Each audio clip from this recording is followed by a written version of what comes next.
Hello everyone, this is Grandmaster RB Ramesh. Now, we have already seen a couple of videos in the part 1 of defending tough positions.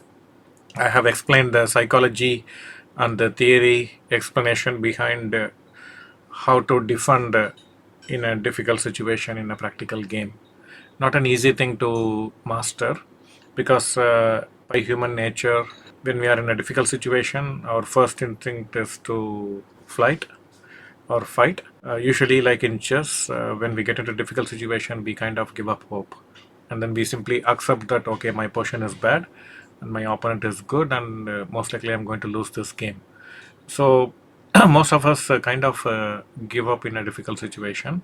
But what I'm trying to convey through these videos is that it is possible to resist, it is possible to make things difficult, and the mere fact that we are not willing to give up, mere fact that we are willing to fight in a difficult situation, it will make our character stronger. So we'll become a tough personality in the process.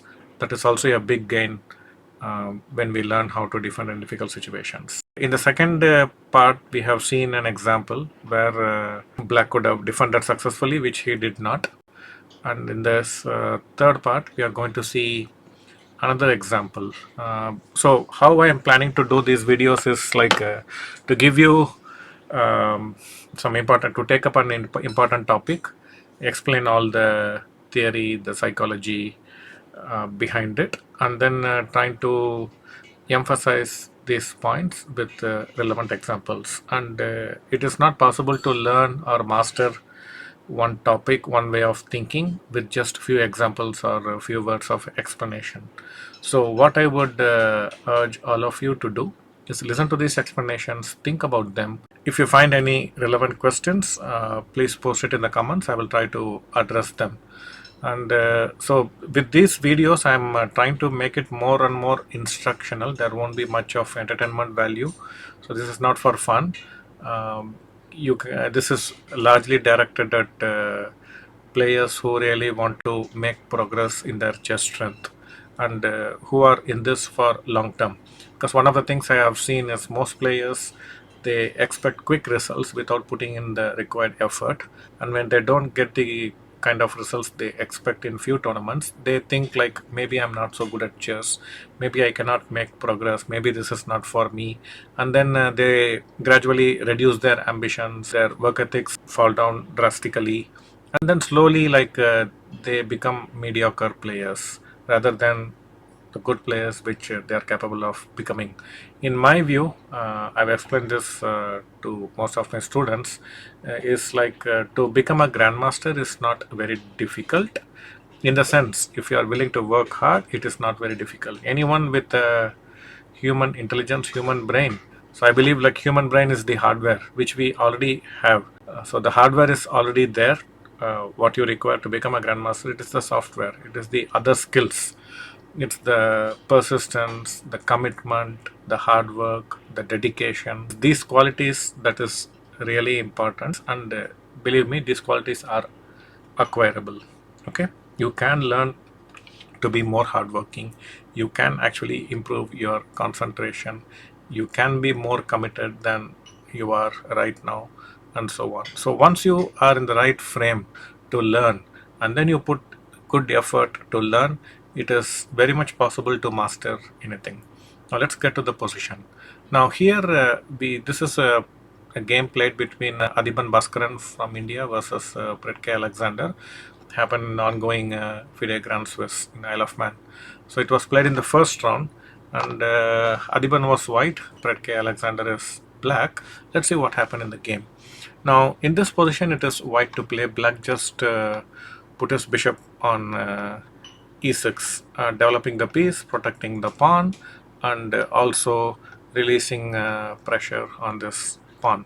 So you can see that black has two bishops. The queen is already focusing on the weak b2 pawn. Once the b2 pawn falls, the whole queen side will become very scattered, and most likely these pawns will fall in quick succession as well. Now it's white to play. Now in general, like pair of bishops play very well, especially without the central pawns, and we can see that white does not have these central pawns, and even if black loses the central pawn, it actually will help black, because as I mentioned, the pair of bishops, they operate very well when there are no central pawns. So black in the long run would not mind losing this pawn, and if he can win these pawns on the queen side, then the c4 pawn can become really a fantastic pass pawn. The rook, either of the rook can come to the c file, protect the pawn from behind, and this bishop also will aid the pass pawn nicely. So why this explanation? To just make sure that we are aware of the dangers that white is finding himself in. So when we realize that our position is deteriorating or has already deteriorated, the first thing, as I mentioned, is not to lose our head, not to panic. Because once we panic or once we become desperate, then we will start doing stupid stuff. Okay, so it's very important to keep a calm mind, keep your composure, calm your nerves. Don't start predicting all kinds of doomsday scenarios. Don't think I'm going to lose today and what is going to happen to my rating. I'm already losing many rating points and I'm not really enough. I cannot afford to lose any more rating points and so on. So don't get into this self-pity mode, self-blaming mode, and don't give up hope. Okay, so what should be the mindset? Just forget about what is going wrong. Okay, so you have a position in front of you. All you have to do is analyze to the best of your ability, find good moves. That is all you have to do.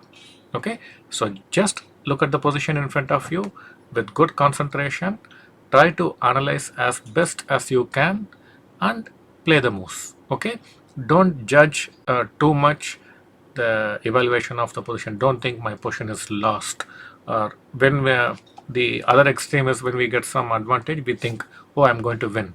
So it is very important we don't become too desperate in bad situations and then start predicting all kinds of doomsday scenarios. So just look at the position, try to find the best moves you can and play these moves consecutively. And despite your best effort, if you lose the game, that means our opponent has played a good game and he defeated us. We have no other choice than to simply accept that our opponent played better than us and deservingly won.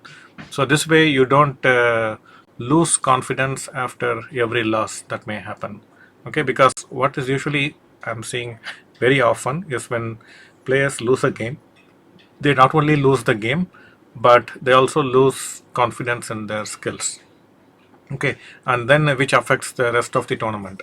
So it is very common nowadays to see a player losing a game in the second or third round and the whole tournament is gone. Like they are not able to recover. And I have heard many students complain, like, if I lose a painful loss, I'm not able to sleep, and the next game I'm not able to recover, I'm not able to concentrate, I lose confidence, blah blah blah. I don't think this is the way losses should be handled. This is definitely not the way a prospective champion should handle defeats. You have to handle them gracefully. You have to accept that, okay, my opponent played better than me, I made mistakes I should not have made, so I deservingly lost. From tomorrow, I will try to avoid these kind of mistakes. I will play better quality chess so that I don't lose games. So basically the results is simply showing mirror to our thinking process. Okay, if I think badly, if I play bad moves, then what do I expect?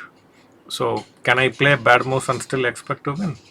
No, it's not proper, right? So own up your mistakes. So one way to avoid mistakes, silly mistakes at least, is to have good concentration while playing the game. Now you can pause the video. So try to come up with a way to organize a defense in this position. Okay, so pause the video, take your time, and once you have your analysis, maybe you can write it down in a book if you like, or just remember them and then start the video again and listen to the analysis and then compare with your variations, your thought process, and what I'm explaining here. So in the game, Adhiban played knight d5. This is a step in the wrong direction. What he should have done is knight e2. This is not an easy move at all. It is very difficult to play this move. We are basically opening up the diagonal, and this pawn is already loose, and we are making it even more loose. But the point is, we want to get the bishop to d4, or in some cases even f4, and open up this blockade and get this pawn. So the point is, after knight d4 on the next move, this bishop will not have many good squares available. Like the f5 square is not possible, the knight is there, d5 square not possible, right? So we are going to put this bishop in a dilemma, and also there is going to be pressure on these two pawns. Okay, so now let's see, if they attack the knight, we put the other knight. Now we can see that if the bishop moves, he will even lose the queen. For example, if he goes, then he will even lose the queen, right? So it's not easy to move this bishop to a better square or defend it. So let's say if he takes, now already there is a gain for white, which is he lost his pair of bishops, and again the queen and the bishop are under attack. Now if he goes to an endgame, for example, then all these queenside pawns have been saved, and you can even if the bishop moves, you take this pawn, you even become a pawn up, right? So he cannot do that. He can try playing the bishop here and attacking the queen. So in this case we take, we are offering a queen exchange. He can capture this pawn, but in this case we go to an endgame, and you can see white is doing quite well, right? Suddenly this has become active, and you can have c3 pawn move, which will ensure this wonderful knight is blockaded, and you can have this file all for yourself with the 7th rank control and a good knight. And there'll be one problem, our king position could be weak, so this can be resolved by playing something like f3 king f2, right? If you can get all this, you can see a very good bind on the dark squares, and white could even claim a small advantage. So this is the right way white should have taken. But in the game, what happened? Adhiban played knight d5. Now this is, as I mentioned, is a step in the right direction. Now again, I would request you to pause the video.